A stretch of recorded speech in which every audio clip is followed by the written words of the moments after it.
ভিডিওটি শুরু করার জন্য তোমাদের সকলকে আমার তরফ থেকে আরও একবার স্বাগত জানাই। তোমরা সকলে দেখছো সংস্কৃত উইথ অনুজিৎ। তো আজ আমাদের আলোচনার বিষয় হচ্ছে ডিএভি মডেল বা পাবলিক স্কুলের ক্লাস 10-এর যে তোমাদের দশম পাঠ রয়েছে, যার নাম হচ্ছে কালো অহম। সেই কালো অহম নিয়ে আজ আমরা বঙ্গানুবাদ সহ আলোচনা করব। এর আগের ভিডিওতে আমরা ডিএভি মডেল বা পাবলিক স্কুলের ক্লাস 10-এর নবম পাঠ নিয়ে আলোচনা করেছিলাম এবং এর আগের ভিডিওটা যেটা ছিল সেটা অভ্যাস পাঠ ছিল, সেই অভ্যাস পাঠ নিয়ে আলোচনা করেছি।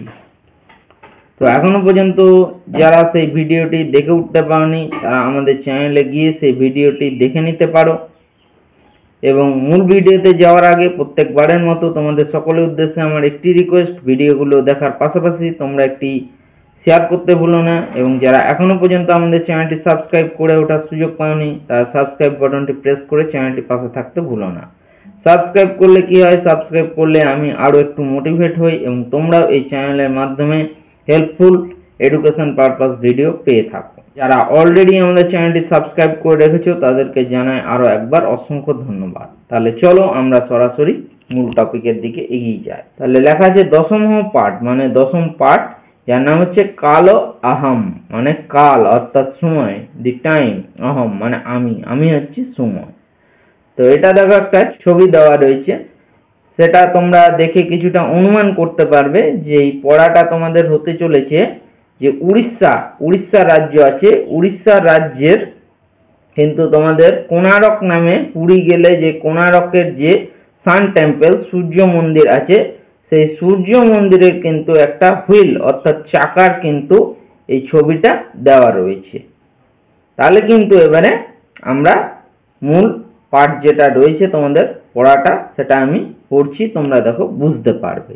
দেখো দশম পাঠ কালো অহম, মানে আমি হচ্ছে সময়, আই এম দি টাইম।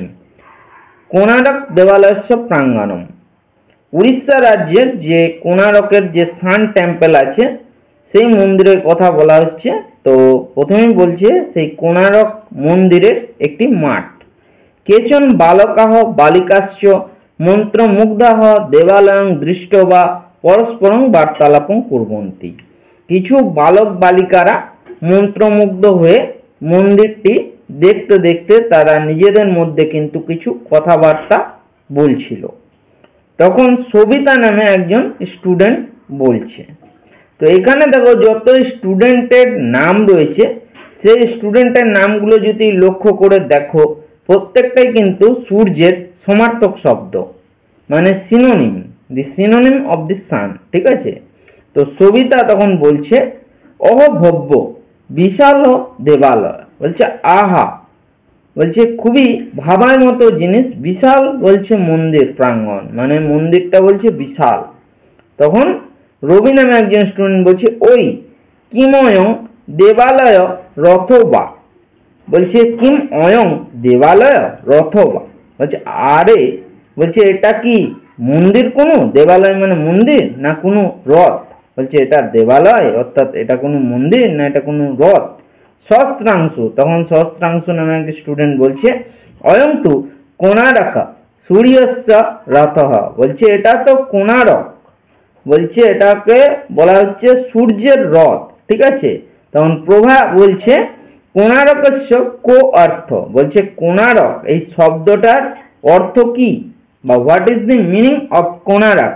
তখন সবিতা বলছে অর্কস্য অর্থাৎ সূর্যস্য কোণঃ, অর্ক, অর্ক কথাটার মানে হচ্ছে সূর্যের কোণ, অস্যাম এব দিশি সূর্য উদিতে, বলছে এই দিকেই কিন্তু সূর্য ওঠে, সেই জন্যে এই মন্দিরটার নাম হচ্ছে কোণারক টেম্পল।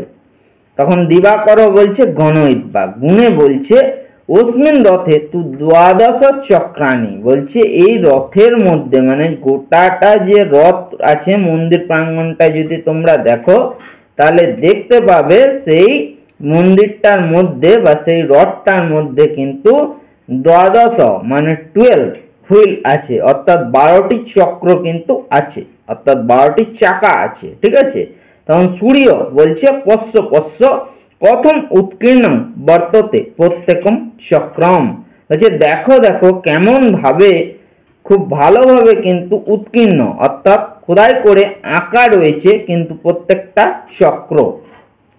তখন অংশুমান বলছে চক্রস্য প্রত্যেকম অরম অপি উৎকীর্ণ, বলছে চাকার প্রত্যেকটা অরম অপি, অরম মানে স্পোক যেগুলো আছে, এই দেখো এগুলোকে বলা হচ্ছে স্পোক, যে সরু সরু করে ডিজাইন করে করা আছে। ঠিক আছে, সাইকেলের যেমন চাকার স্পোক থাকে সেই রকমই এখানে কিন্তু চক্রটার মধ্যে বা হুইলটার মধ্যে কিন্তু স্পোক রয়েছে।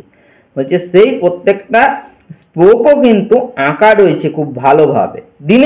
দীনেশ বলছে মনে দ্বাদশ চক্রানি এবং দ্বাদশ মাসা, মনে হচ্ছে 12টি চক্র কিন্তু 12টি মাসকেই যেন নির্দেশ করছে এরকম মনে হচ্ছে। অষ্ট অরানি এবং অষ্টপ্রহরা, 8টি যে স্পোক রয়েছে সেটা কিন্তু অষ্টপ্রহরকে কিন্তু মানে বোঝাচ্ছে।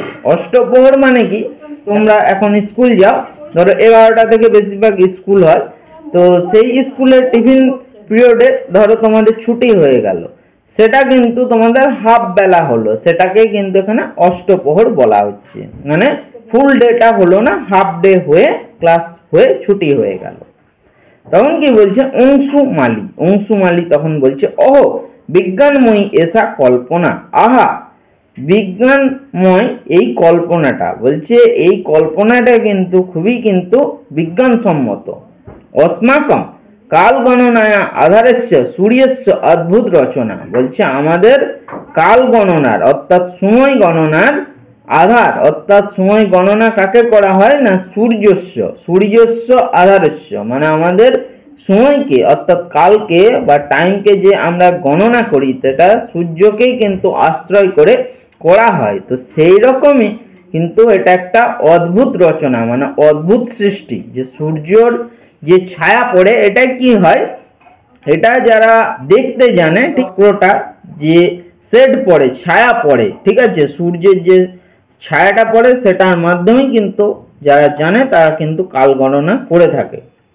তো এটা তো বহুত আগেকার প্রাচীন কথা বলা হচ্ছে, তখনকার দিনে কিন্তু ঘড়ি ছিল না, সেই জন্য এইভাবে কিন্তু রাজরাজারা যারা ছিল তারা কিন্তু এইভাবে সময় কিন্তু কিন্তু ধরে নিত। ঠিক আছে, আকাশে ঢক্কা ধ্বনি শ্রুয়তে, ঠিক সেই সময় কিন্তু আকাশের মধ্যে ঢক্কা ধ্বনি অর্থাৎ নাগারা বাদ্যযন্ত্রের কিন্তু আওয়াজ শোনা গেল।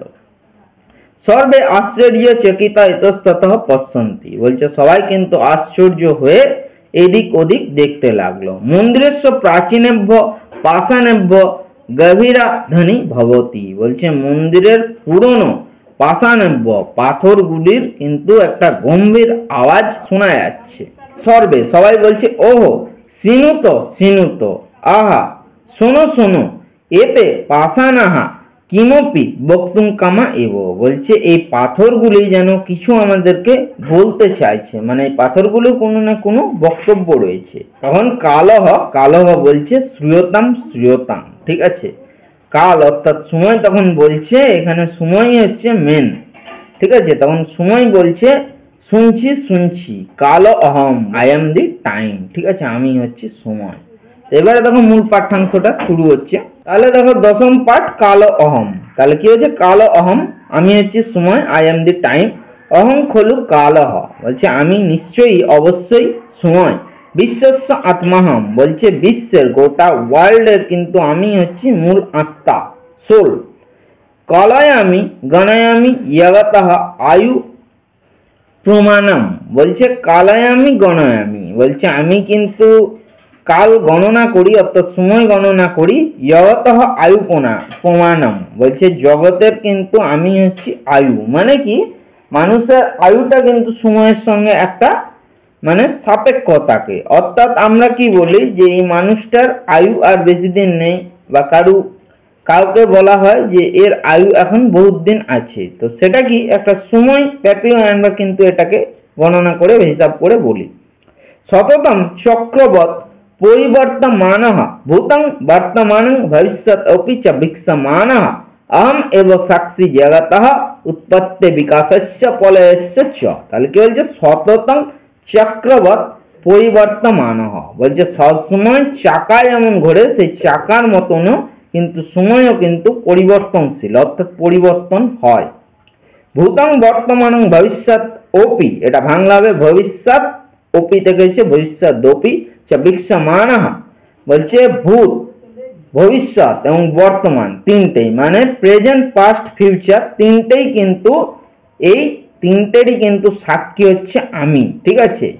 জগতঃ উৎপত্তি, এবং জগতের উৎপত্তি, গ্রোথের ক্ষেত্রে বিকাশস্য, এবং জগৎকে লালন পালন এবং জগতের যে সংহার হয় বা ধ্বংস হয় সেটারও কিন্তু সাক্ষী হচ্ছে আমি নিজে। ইদং জগত তু পুনঃ পুনঃ জায়তে বিলীয়তে চ পরম অহম বিদ্যমান অস্য সর্বং ক্রিয়াকলাপম পশ্যামি। বলছে ইদং জগতম তু, এই জগৎ কিন্তু পুনঃ পুনঃ বারবার জায়তে জন্মগ্রহণ করে, মানে এই জগৎ বারবার কিন্তু জন্মগ্রহণ করে, বিলীয়তে আবার বিলীন হয়ে যায়, চ এবং পরম অহম কিন্তু আমি, ঠিক আছে, সব সময় বিদ্যমান অর্থাৎ বিরাজমান থাকি, এবং সমস্ত সর্বং ক্রিয়াকলাপম পশ্যামি, এবং সমস্ত কার্যকলাপ কিন্তু আমি দেখতে পাই। অহ কিং জানিত ইয়ম কিয়তি প্রাচীনা ইয়ং সৃষ্টি, বলছে কিং জানিত ইয়ম, বলছে তোমরা কি জানো, কিয়তি প্রাচীনা ইয়ং সৃষ্টি, বলছে এই সৃষ্টি কত প্রাচীন বা পুরনো, তোমরা কি এটা জানো? নইব, কখনোই তোমরা জানো না। তর্হি সিনুত ধ্যানান, তাহলে তোমরা ভালোভাবে মনোযোগ সহকারে আমার কথাগুলো শোনো। কি বলছে? কৃতযুগং ত্রেতাযুগং দ্বাপর যুগং কলি যুগস্যেতি চত্বারি যুগানি। তাহলে কি বলছে? কৃতযুগং মানে হচ্ছে সত্য যুগ, এটা তোমরা অনেকেই জানবে যে যুগ হচ্ছে আমাদের চারটি, সত্য, ত্রেতা, দাপর আর কলি। ঠিক আছে। এখন অনেকে আমরা মনে করে থাকি যে কলি যুগ আমাদের শুরু হয়ে গেছে। তো কৃতযুগ মানে সত্য যুগ, সত্য যুগ, ত্রেতা যুগ, দাপর যুগ এবং কলি যুগ মিলেই কিন্তু চারটে যুগ আছে। ঠিক আছে, আমাদের টোটাল চারটি যুগ। চতুর্ণাং যুগানাং সমূহ এবং মহাযুগম, বলছে চারটি যুগের সমূহ অর্থাৎ চারটি যুগ মিলিয়ে কিন্তু একটি মহাযুগ তৈরি হয়। এবারে আমরা একটু বলে দিচ্ছি যে কলিযুগ, এটা একটা অনুমান করে বলা যাচ্ছে যে কলিযুগ কিন্তু হয়ে থাকে 4,32,000 বছরের।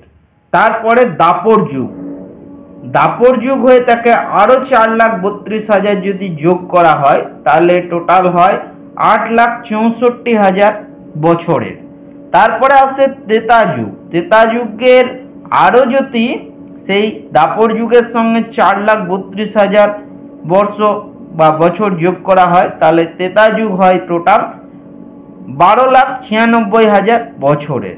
আর সত্য যুগ হয়ে থাকে কিন্তু তার সঙ্গে আরো 4,32,000 বছর যদি যোগ করা হয় তাহলে হয় 17,28,000 বছরের।